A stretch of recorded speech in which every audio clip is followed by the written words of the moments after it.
Aiden O'Connell is back as the Raiders return to Allegiant to take on the Steelers. This one, a gut check for both teams.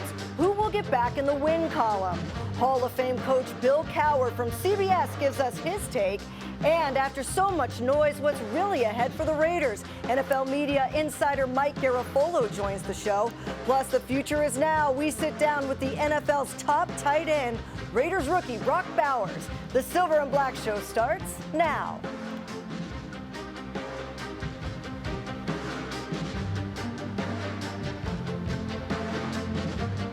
Welcome into the Silver and Black Show, everyone. I'm Amber Theoharis. The Raiders and Steelers are two of the most storied franchises in the NFL, but both enter into this matchup with a lot of question marks, like who should be starting at quarterback. The Steelers, they're sticking with Justin Fields, while the Raiders have made a change to Aiden O'Connell. And on defense, who will step up with key injuries to the front seven? Both teams are banged up. On offense, scoring points has been a struggle for both teams. The Raiders score 19 a game, the Steelers score about 18. So what is going to give? The Raiders have a chance to get to 500 with a conference win at home. And in this Jekyll and Hyde season, the question is, which Raiders team will show up this Sunday? To break down the matchup, we welcome in Hall of Fame coach Bill Cowher. You can catch him every Sunday morning on the NFL Today. Coach, it is so good to see you. Thanks for joining us. Good to see you, Amber. It's great talking about this great historic matchup that we have this Sunday. Well, what's your best memory? I mean, you grew up in Pittsburgh. You're from Crafton, PA, before you even became coach of the Steelers. So what are some of your memories of these Raiders-Steelers matchups back in the day? Well, you always think about the Stork and Ted Hendricks and, Jim Plunkett. And, matter of fact, I think my most vivid memory was in 1980, my first year in the National Football League. I was with the Cleveland Browns. And that was the infamous Red Right '88. We lost to the Oakland Raiders at the time, and so it was great memories with the Raiders down through the years, whether it was with Pittsburgh or even with Cleveland. And I know as an analyst, you look at all 32 teams now. Just from your point of view, what's your overall take on the Raiders to this point in the season? Well, I mean, we all understand the whole Davante Adams situation, and I understand both sides of it. I understand from Davante's standpoint where he is in his career and potentially wanting to go to a team that maybe has a chance to win a championship. And I know he's the consummate pro, and I can imagine Antonio Pierce. He understands it too because he's played the game and understands it. So I think that'll have a mutual respect that exists there. But I think it's a situation with Antonio. Like I agree with him. I think going to Aiden O'Connell right now is the right thing right now. Last week's game was a tough one to lose. You're 10-3, getting ready to go up 17-3, and all of a sudden you get a pick six it goes 100 yards. And those are they're hard to overcome those. And you have big punt return, then he gets the next big score. So I think for the Raiders, they've been right there. They still have a very, very good defense. I think that they've got a good offensive line. That they're trying to get more out of the quarterback position, more consistency. A lot like what the Pittsburgh Steelers are trying to do as well. Yeah, the Steelers came out swinging, though. They were 3-0, and then they've dropped their last two to the Colts and the Cowboys. What are you seeing from them through 5 weeks? Well, I see him again. I think I think they got an identity on offense. I'd like to see them open up the offense a little bit more, just because they just don't have any big plays right now, and they're not able to create that. So I think that's the only thing I would say with them. But they have an identity and they're playing to the strength of their team, which has been their defense. And I think when you look at this game, the one thing you cannot overlook is the fact that you have two of the best pass rushers in the National Football League going against each other, that being Max Crosby and T.J. Watt. So, I think these are two very similar type teams. And the biggest thing is, I think what's hurt the Raiders is they've just been beating themselves with turnovers. And you're not a team that can win the games in the 20s and 30s. That's not how they're built right now. And the Steelers are very much the same way.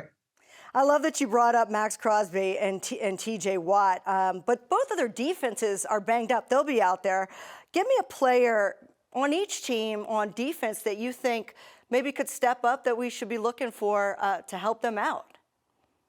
Well, I know it's going to be a big game for Robert Spillane. Let's just He's your kind of guy, isn't he, Coach? I feel like he's your kind of guy. He was that kind of guy in Pittsburgh, and I think he came out there, and I think he's one of his type of guy too. So It'll be a big game for him. So he'll have that defense pretty riled up, I think, on that side of it. And, Again for the Steelers, Highsmith is not going to be able to play. Herbeck is not going to be able to play. You're going to have to get a big game, I think, out of Patrick Queen. I think he's going to have to step up. Landon Roberts made a great play last week. The play at the goal line where he jumped over the line of scrimmage, and those are the types of old time Steeler plays and linebackers, and that's why this game's probably going to end up being one of those kind of games where points will be at a premium, and I think it'll be very, very important. And you have a chance to score that you take the points because it's going to be one of those games that'll come down to whoever probably has the ball last. I want to go back to what you were saying about the Steelers having an identity on offense. Last week against the Raiders, we saw a young Bo Nix have a 100% completion rate against the Raiders when he scrambled and threw to the outside. We know Justin Fields can scramble. How dangerous can he be once he gets to the perimeter? Well, he's a part of one of the weapons that they have. I mean, he's a dual threat. I mean, he's a threat to obviously to run with the football, and they got to somehow get George Pickens back into the mix and have him make some plays.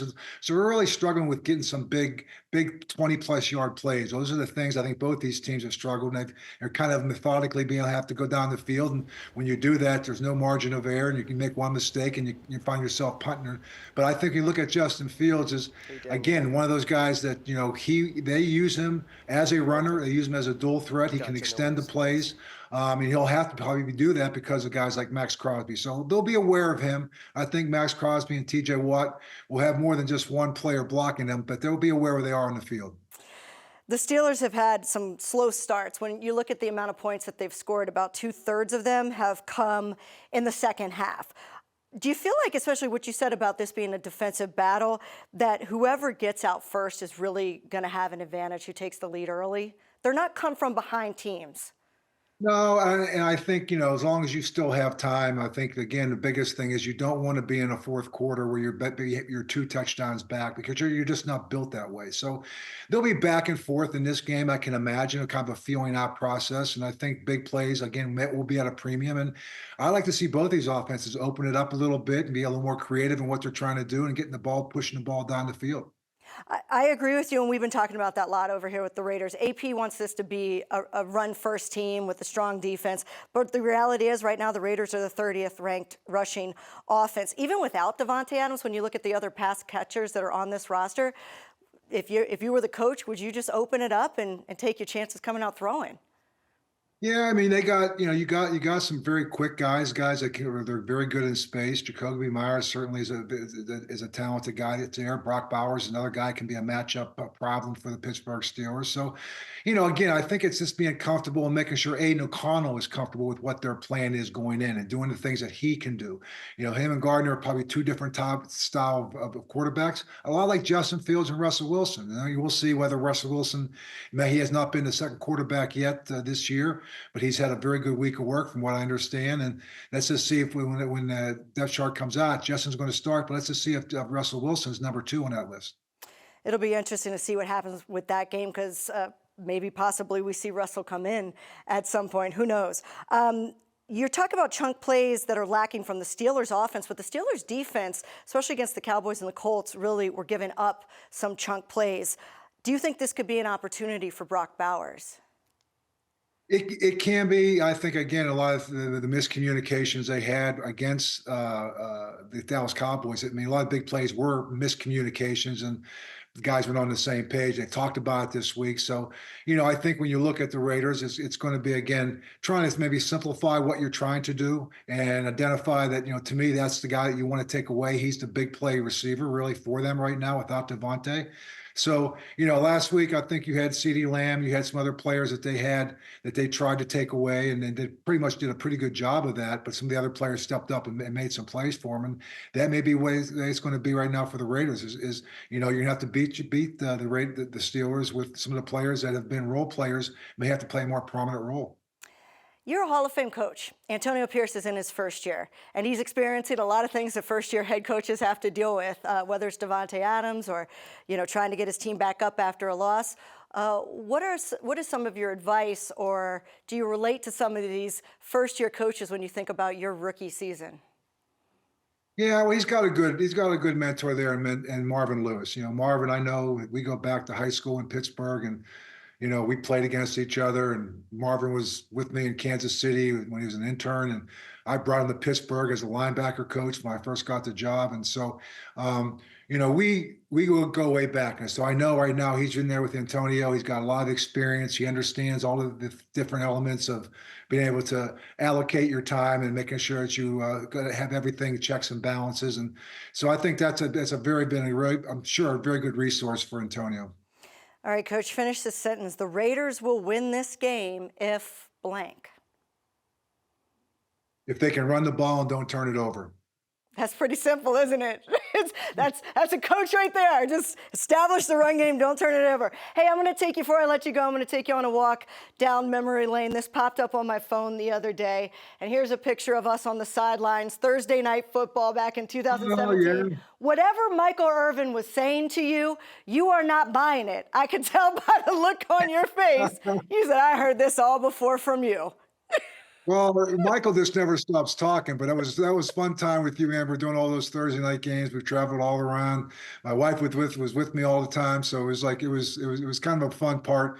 Thursday night football, Sunday afternoon in the studio. So those were good times, but it's kind of nice now just to have the Sunday afternoons in the studio. That's right. It was a good group. We had a lot of fun there. All right, thanks so much, Coach Cowher, for being here with us. We appreciate your time. Thanks, Amber. Coming up, there's a lot of noise out there around the Raiders. We sort it all out with NFL media insider Mike Garafolo. He's coming up next on the Silver and Black Show.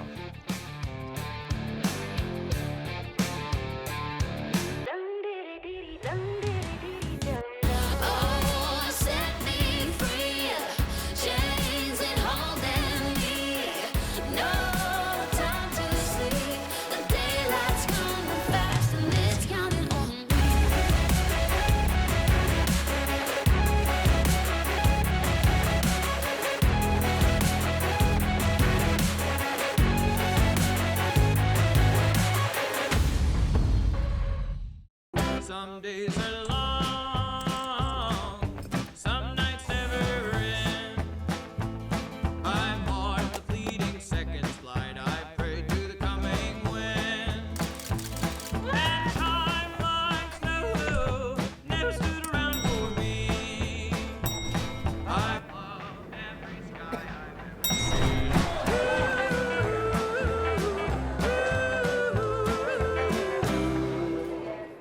Every year, millions fly with us at Allegiant because together, we go places. We see old friends and try new things. We laugh. We really like to laugh. And reconnect. We remember. And we wander, which leads to wonder. From how we go to where we go to what we do when we get there, we go further together.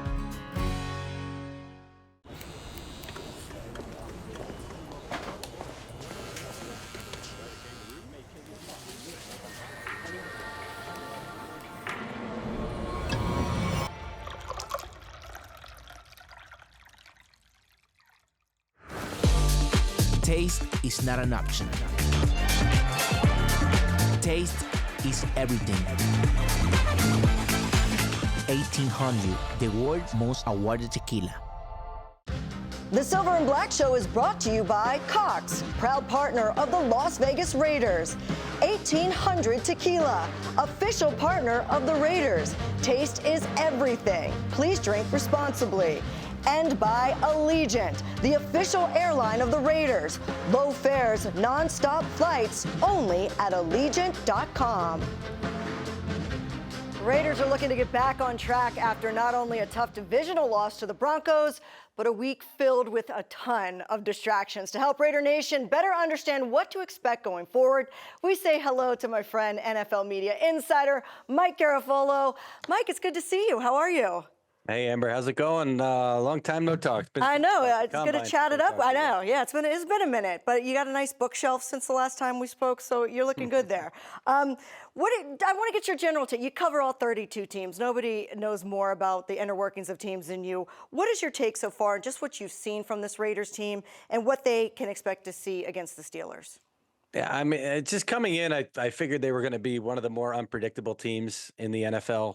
just because we it's a team that can go into Kansas City on, what was it, Christmas Day, and beat that team there, and then still turning over the roster and trying to figure out when you've got a new regime coming in, who are your people, who are your guys, who are your cornerstones, and which cornerstones are going to be sticking around. I know we'll get into that in a second, but to me, it was always a team that could come out and look flat one week, and you go, well, how could they possibly win this game? And then they come out and Antonio Pierce get these guys to rally. So he's going to have them fight. He's going to have them compete. I know that's going to be the case through week 18, no matter what the record is the rest of the way. So to me, you get a team like the Steelers coming in. They don't score a lot of points. It's a well-coached team. They're doing things to keep Justin Fields to be successful. And I still expect Justin Fields to be the guy, obviously, even with Russell Wilson returning to a full participant at practice. So it should be a tightly contested game against teams that are going to be out there playing hard and playing physical. Yeah, a lot of similarities between the two teams right now. But let's talk about what you do for your job. It's public knowledge that Davante Adams asked for a trade. The Raiders have not said publicly whether or not they intend to trade him or not. Now, you talk to a lot of GMs. What do you know about a possible market for Adams as far as what the Raiders could get in return realistically? Well, there's interest. And look, the fact that a deal is not done yet tells you that their asking price has not yet been met. Now, if you take this thing closer to the trading deadline, which is in a couple of weeks, November 5th, I believe is the exact, it's election day. We're going to have election day and the trade deadline on the same day. So if you take it closer to that, now you can get some teams maybe to start to up the ante a little bit. I know we look toward this week as a potential week to get a deal done, but there's a lot of moving parts. I know a lot of folks have connected the dots with the Jets, which there is interest from the Jets, but now they're out. A head coach having moved on from Robert Saleh and Jeff Ulbrich now coming in as the interim head coach. It's like that's been the focus of what they've been doing this week to get this thing operational, ready to go for a big game for them, which is still for first place in the AFC East. The Saints now losing Derek Carr for a couple of weeks, didn't win that game in Kansas City. I felt like if they had won that game in Kansas City, it would have really spurred their interest because they would have felt like, well, we're in this. Like we just need that final piece. So I think that hurt the Saints' interest, and the Raiders, not that they're relying on it, but that could have driven the market a little bit. So we're not there yet. I don't know if we're going to get through this week without a deal, but once we get into the weekend, it's like, okay, well, we'll see you next week because teams are going to start focusing on their games. Yeah, what are you reporting is the sticking point that maybe is delaying some of these talks? If the Raiders are getting offers, you're assuming that the price point hasn't been met. Yeah. What are the sticking points there? Well, it's a tough number for some teams in their mind because when you start to talk about second-round picks, teams start to think about them almost as first-round picks, if that makes any sense, because they know potentially you can get that first-round talent depending on – we had a draft last year with wide receivers. We were stacked with wide receivers. So they were getting what they had as late first-round talents all the way through the back end of the second round, potentially into the third round. So a lot of these GMs look at it and go – and every GM, they always think, oh, I'm the best at drafting picks. I don't want to give up my picks because I'm the best at doing, that's how they think. And that's why it's really been tough to get such a high price for a receiver who's on the other side of 30. Let's face it. I mean, how many years does he potentially have left? So you say, well, I can use my second round pick on a player that I'm going to be able to get 6, 7, 8, 9, 10 years out of potentially, or a guy that we're going to get, 3 good years left, 4 maybe. That's a lot of times what is at play at the head. So, it's been a little hesitant right now for these teams to come strong. But again, if you push it closer to that trading deadline, sometimes these offers start to come up. All right, let's talk about what's actually happening on the field. Raiders going with Aiden O'Connell. They make the switch at quarterback. Your thoughts on the move? It's going to be interesting to see what kind of Aiden O'Connell we see because they wanted him to be more assertive, right? They wanted him to have more of a voice. Antonio Pierce wanted him. He told us in training camp that he wanted him to have more of a presence. People have to feel your presence. Well, there's no better chance to do that than in a live game, than in a live regular season game. So he is not the most I don't want to say he's competitive, but he's not that most outwardly fiery guy that you see on the field on the side. So I'll be watching his body language more than anything. I mean, he came in the game last week, but it's a lot different when you're the starter going into the week and you get the entire week to prep and you get that mindset right and ready to go. So I want to see that from him. I mean, obviously, he's got to play well, and it's a tough defense they're going against. I've had a number of people say this is the best defense in the NFL this year, and we're probably not saying that enough. Well, that's a tough first task for Aiden O'Connell with a full week of preparation as a starter. Let's see how he responds. On the defensive side of the ball, story you've reported on this week, what do you know about Christian Wilkins as far as that specific surgery? I know you have covered players with a similar type of surgery. What can we expect as far as how long he might be out? Yeah, I mean, it's a significant surgery. The Jones fracture. The problem with the Jones fracture is it's a part of the foot where there's not a lot of blood flow. So that's why you need the screw in there to kind of hold things together and kind of make sure that there is a healing process. You know, it's been talked about as like a 4 to 6 week thing, but it's more on the back end of that. It's potentially up to, I mean, I've seen it, especially in a big guy, I've seen it up to 10 to 12 weeks, something like that. So it is a long recovery practice. You don't want to refracture when you come back.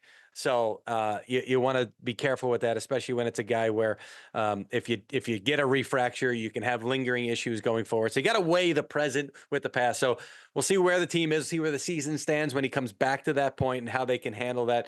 But it's one you definitely want to be careful with.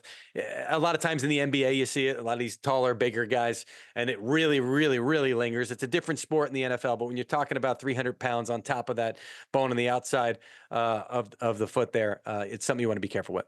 It's only week 6, but I'll tell you, the Raiders aren't unique with how many injuries they have. You look at the Steelers, they have just as many injuries. You've covered the league so long, I have too. Doesn't it seem like this year that we always have a ton of injuries, obviously, it's the NFL, but this year it's so early. Yeah. We're having huge players go out early. Maybe I'm just skewed. I mean, I don't know. Ian Rappaport and I it's tough to document this, but Ian Rappaport and I were talking about that. It's like every year everybody says, oh, there's always a lot of injuries. I feel like we've had a lot of shorter term ones. Like we haven't had that many out for the seasons, right? I don't think we've lost thankfully, knock on wood, I don't think we've lost a quarterback yet, have we? I mean, Jordan Love had that injury, but he was back within a couple of weeks. So I feel like there's been receivers, McCaffrey, the 49ers are hoping he's going to be back. I feel like Anthony there's been Richardson more was of injured. But I feel like we've had more of the shorter term injuries than so to us, like in our mind, we're thinking, well, it hasn't been as many ACLs or Achilles blowouts. Thankfully, again, we hope that continues. But that's the way that we kind of think about it. So, I mean, maybe the average fan, hey, it's affecting my fantasy lineup for the next 4 weeks. I've had so many of these. I had one guy who's like, dude, I have, this guy that last week, George Kittle. I forget who else he had. He's had like 4 guys. I said, well, you can't get rid of them because they're coming back. So it's probably been a lot of those kind of things around the NFL this year, which I guess is good because you haven't had the catastrophic ones, too many of them. But yeah, there's been a lot of guys that have injured, and some teams are experiencing, like the Rams had a bunch of receivers, a lot of them at the same position. They're getting clusters of injuries. Yeah, you're right with that. Right now, if you look at the AFC, there really is parity. 9 of the 16 teams have either 3-2 or 2-3 records. Mm-hmm. I don't think many would have predicted the Broncos would have 2 more wins than the Bengals at this point going into the second quarter here of the season. Should Raiders fans be encouraged that really no one is out of this conference? Sure. I mean, there's and you added the 7th playoff team a couple of years ago, so it really limits the number of teams that are quote unquote out of it. You talked about the Bengals. I could see a scenario where they win, 4 of the next 5 or something like that. I mean, they've got some winnable games coming up, starting with this game against the Giants on Sunday. So I really believe that it's even tighter than it looks when you just look at the numbers in the record. So yeah, I think we're going to be late in the season until we really get that separation of teams, and it may affect the trade deadline. It's why the Browns were the ones that wanted to push back, and they got to push back a week. They wanted to push back even further because at that point of the season, it's really tough to rule anybody out. Yeah, that's a great point. All right, give me a bold prediction in this game. Something crazy that we might see in the Steelers-Raiders game. A bold prediction. Here's a bold prediction. We see Russ. I'll make a bold prediction. We see Russ. Russ. I know Mike Tomlin is eager to make it happen. It seems like he seems like he's been in Russ's corner the whole way. When he made the decision for him to be the starter, uh, it wasn't a consensus, I would say, that within the Steelers building. So I'll say at some point, for some reason, one reason or another, we will see Russell Wilson in this game. See, you know your audience, because if we see Russell Wilson, that means that the Raiders defense did their job and contained Justin Fields. So congrats See, on, in my on knowing who mind, you're talking to. Yeah, but in my mind, I was thinking more along the lines of Mike Tomlin seems eager to see him. But you're right. That would mean that he's. It could also be, again, could also be for injury. Yeah, So so not, but we'll see. Hey, Mike, you're the busiest man in show business. We appreciate you being here with us. Thanks. Yeah, Amber, thank you so much for having me. Always a good time. All right, ahead on the Silver and Black Show, he's as advertised and more. We sit down with Raiders rookie Brock Bowers next.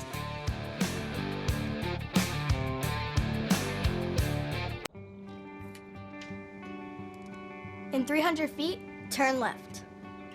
With Cox's fiber-powered internet, you can do brilliant things. Exit approaching. Like upload your voice to Dad's GPS in no time flat. And I miss you, Daddy. Happy birthday. Get multi-gig download speeds powered by fiber. Upgrade your internet today with Cox, the nation's fastest internet provider. Limited availability in select areas.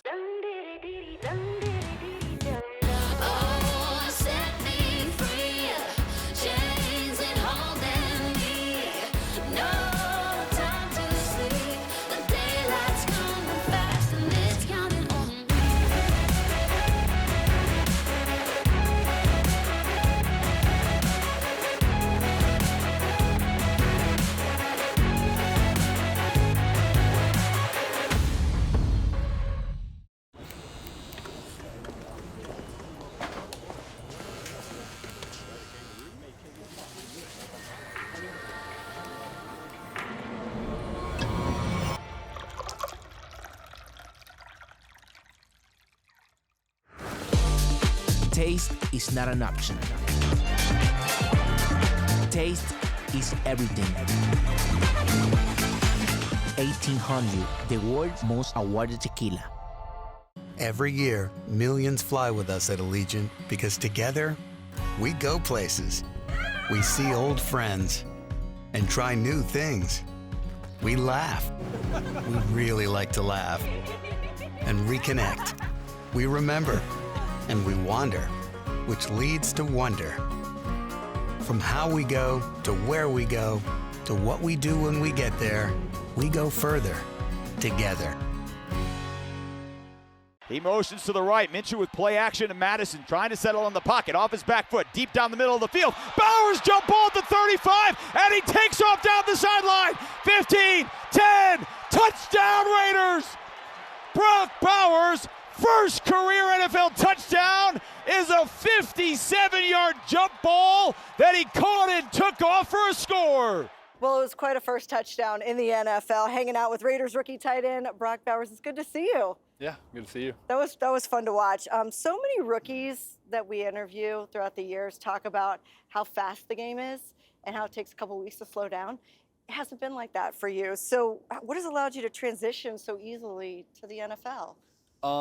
I mean, it was a little bit like that the first couple weeks. I feel like everything was kind of moving fast, but it's starting to slow down every week. So, I mean, I think that helped a lot with just, college ball. I mean, playing at Georgia at practice and everything was fast. So I feel like that kind of helped me is going to a big program and getting kind of like in those big games where everyone is NFL caliber players. That is true, and playing in the SEC, I guess, kind of gets you ready for those types of plays. Who has helped you most in that transition? To the NFL, I mean, I'd say just everyone in the building. I mean, the players help me out. Like, but there's got to be certain ones that are a little bit more like, hey, yeah, I'll answer any questions you have, and then certain ones just go work out, Yeah. No, yeah. I mean, I'd say just the tight end room in general. Like our coach, Coach Luke Steckel, he's awesome, and then all the guys around, it's just been amazing. By week 5 of your rookie season, you'd be leading all NFL tight ends in receptions and yards, more than Travis Kelce, more than George Kittle, Mark Andrews. What would you say? I mean, I probably wouldn't believe you.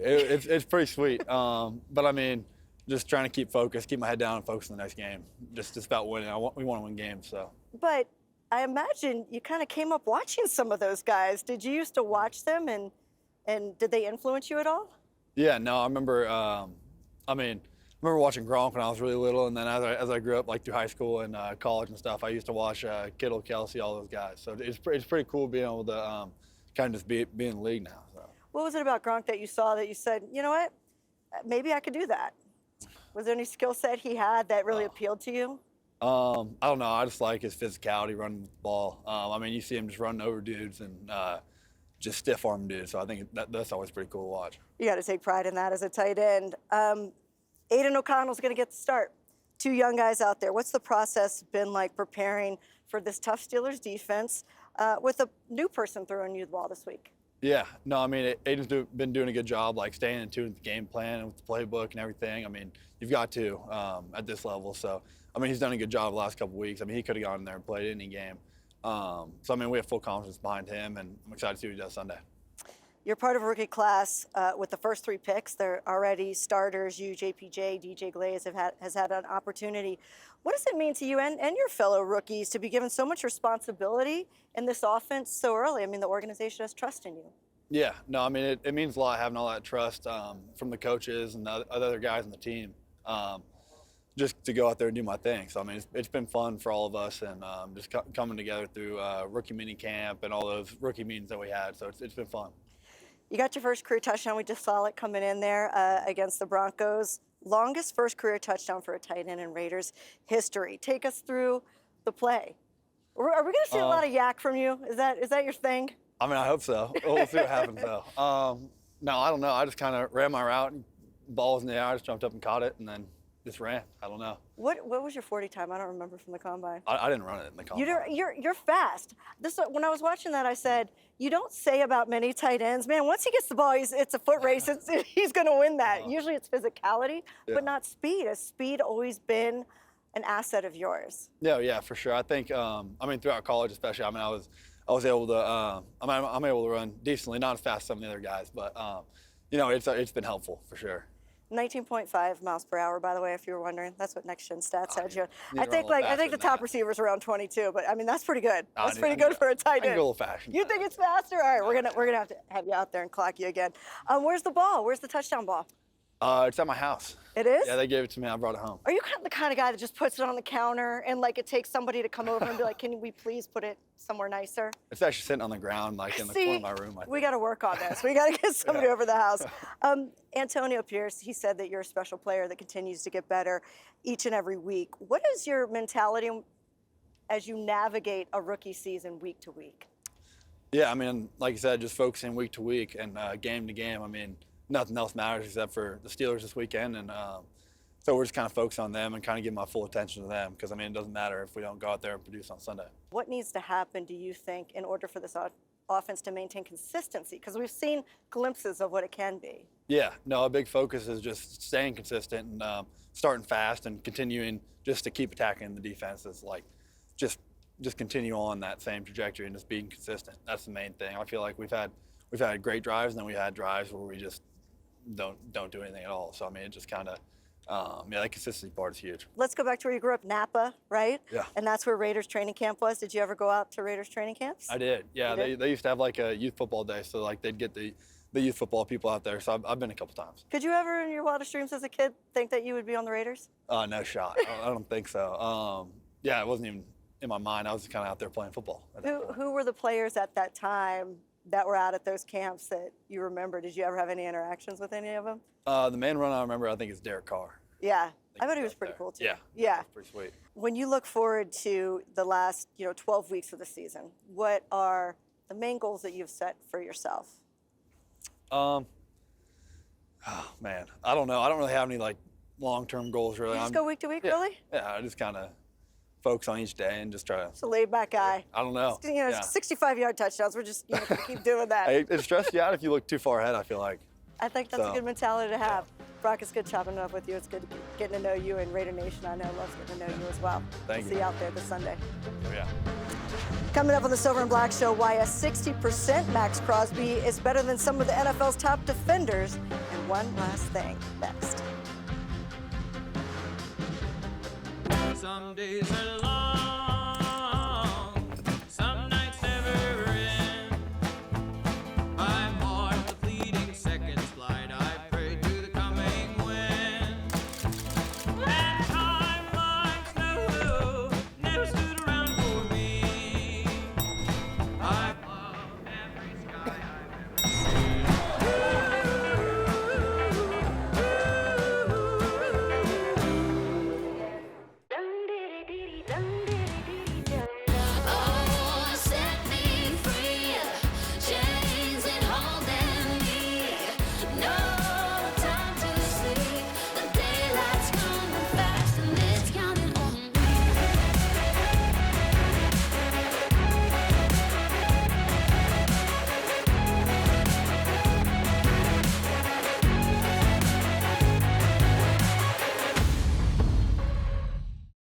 Every year, millions fly with us at Allegiant because together, we go places.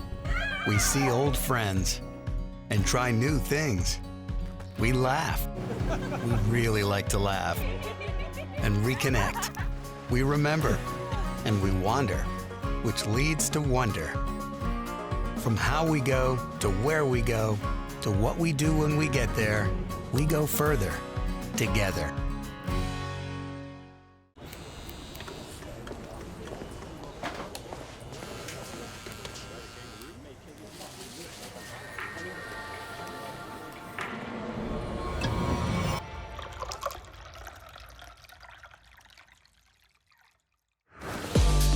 Taste is not an option. Taste is everything. 1800, the world's most awarded tequila. The Silver and Black Show has been brought to you by Cox, proud partner of the Las Vegas Raiders, Ticketmaster, the official ticket marketplace of the Las Vegas Raiders and the NFL. And by Allegiant, the official airline of the Raiders. Low fares, non-stop flights, only at Allegiant.com. Raiders.com is your home for all things Silver and Black, featuring exclusive interviews with players and coaches, breaking news, and daily content. Raiders.com keeps you up to date all season long.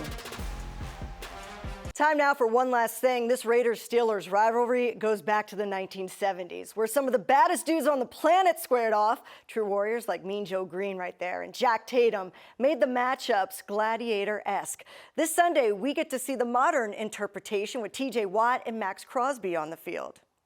We need a lot of hands on them. Whereas just find 90, that's our Waldo. Wherever 90 is, man, get a couple hands on them, get a couple bodies. But I mean, a tremendous player. You put two players like that on the field, I think as a fan, you have to really respect the level of play that you want to get from the two gentlemen. Max Crosby returned last week after missing his first game ever as a Raider, and despite playing on a high ankle sprain, Crosby had 2 sacks, 2 tackles for loss, and 2 quarterback hits. I train all year round to be in these positions, and if I'm not 100%, I believe my 60% can compete at the highest level. So I'm getting better and better. It didn't get worse. I was able to go out there and play a lot of snaps and help us, help us make some plays. Despite losses of Malcolm Kuntz and now Christian Wilkins on the defensive line, Crosby is having a Defensive Player of the Year type of season, better than T.J. Watt, Nick Bosa, and the reigning Defensive Player of the Year, Myles Garrett. Take a look at this. Crosby is tied for 5th in sacks, while T.J. Watt and Myles Garrett are 9th and 10th, respectively. Crosby is currently 2nd in the league when it comes to tackles for loss with 7, while Watt is at 3rd, and Garrett is way down there at 22nd. Max only trails the 2 former Defensive Players of the Year in quarterback hits. Watt leads the bunch with 10. But here's the catch. Max has only played in 4 games. Watt and Garrett have both played in 5. So Crosby is putting up these types of numbers with a bad ankle, 1 less game played, and now 2 of his 4 starters on the defensive line gone. If there were ever a time to be thankful for Max Crosby, it is now. And if the Raiders are going to pull out of the funk Sunday against the Steelers, there's only one man to lead them. That'll do it for us. It's Raiders back at Allegiant Stadium taking on the Steelers. 1:05 kickoff. We'll see you out there, everyone. Have a great weekend.